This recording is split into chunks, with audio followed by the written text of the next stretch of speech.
हां तो थोड़ी है और आ वे कारा मार आ जा हां थोड़ी रेडी हो जाएगी उसका उसके सामने ਇਹਨੇ बची रहना वो भी हाल आ जा ये लग लगी है मेरा लगता है कामयाब हो जाएगी लेकिन पानी अगों मोड़ पे है ना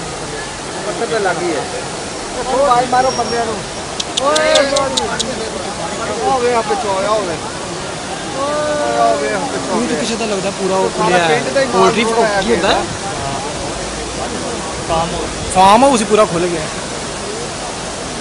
वही जा रही हैं वही जा रही हैं हां निकल जाऊंगा आ निकलना है तो पैर लग गया ए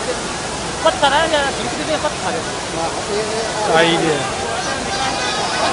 आ निकल दे इधर माली निकल फिर हम लोग